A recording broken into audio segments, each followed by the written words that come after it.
जय श्री कृष्ण। आप सभी का हार्दिक स्वागत है।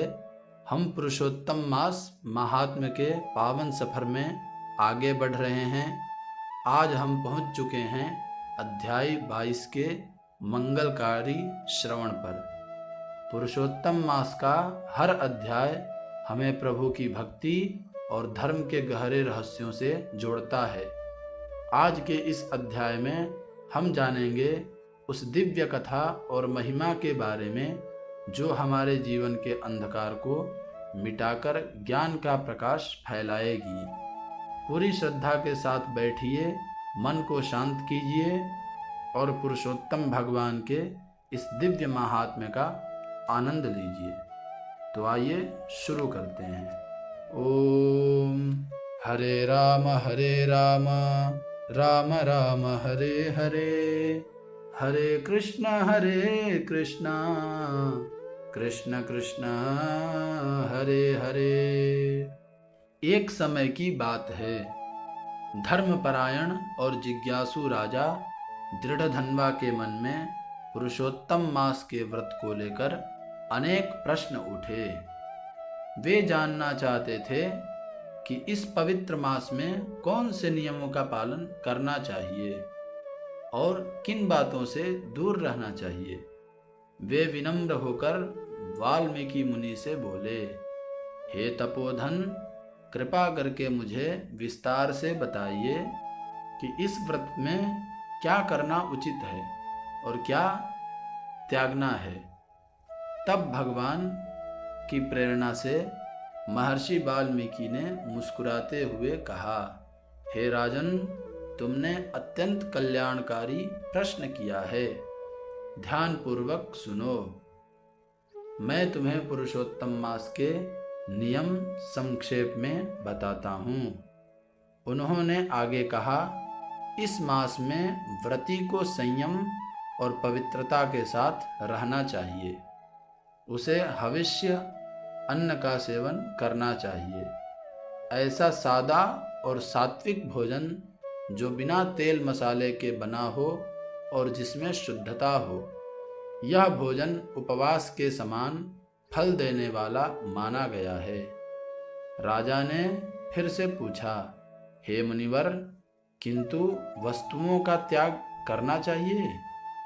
वाल्मीकि जी बोले, हे राजन, इस व्रत में मांस, मदिरा, शहद, तिल का तेल, राजमांस, राई और सभी तामसिक पदार्थों का त्याग करना चाहिए।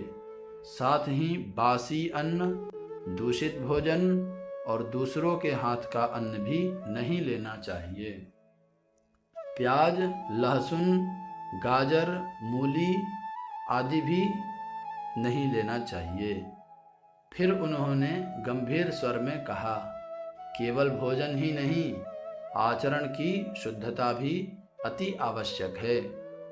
व्रत करने वाले को किसी से वैर नहीं रखना चाहिए, किसी की निंदा नहीं करनी चाहिए, चाहे वह देवता हो, गुरु हो, ब्राह्मण हो या कोई भी प्राणी।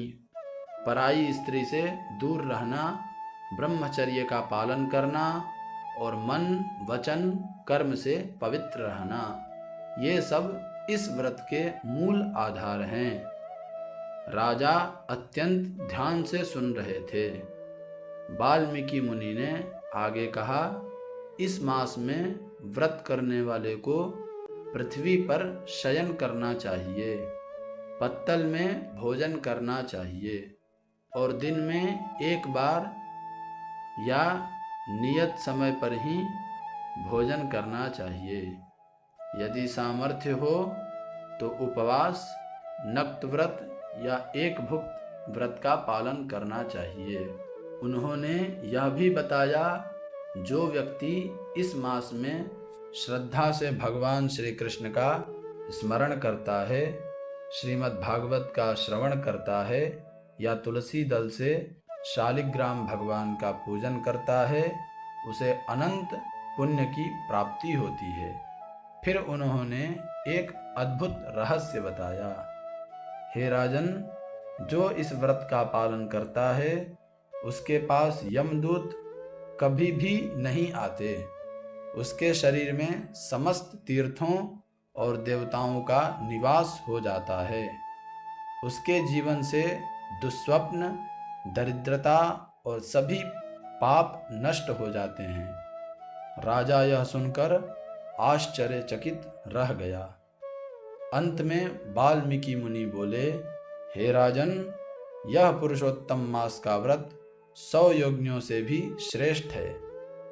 यज्ञ से स्वर्ग मिलता है, परंतु इस व्रत से भक्त सीधे भगवान के परम धाम वैकुंठ गोलोक को प्राप्त होता है।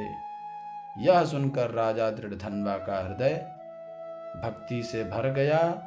उसने निश्चय किया कि वह पूर्ण श्रद्धा और नियम के साथ इस व्रत का पालन करेंगे और भगवत प्राप्ति करेंगे। हरे राम राम राम हरे हरे, हरे कृष्ण कृष्ण कृष्ण हरे हरे। तो यह था पुरुषोत्तम मास का महात्म्य 22वां अध्याय। प्रभु की लीला अपरंपार है और इस अध्याय का श्रवण हमें धर्म के मार्ग पर दृढ़ता से चलना सिखाता है। यदि आप भी पुरुषोत्तम मास के इस पावन व्रत और कथाओं से जुड़ना चाहते हैं तो इस वीडियो को अपने परिवार और मित्रों के साथ अवश्य साझा करें। कमेंट बॉक्स में जय श्री पुरुषोत्तम लिखना ना भूलें, ताकि आपकी हाजिरी प्रभु के चरणों में लग सके। अगले अध्याय के श्रवण के लिए हमारे चैनल को सब्सक्राइब जरूर करें। हम फिर मिलेंगे एक नई प्रेरणा और नई कथा के साथ। तब तक के लिए आप सभी को जय श्री कृष्ण।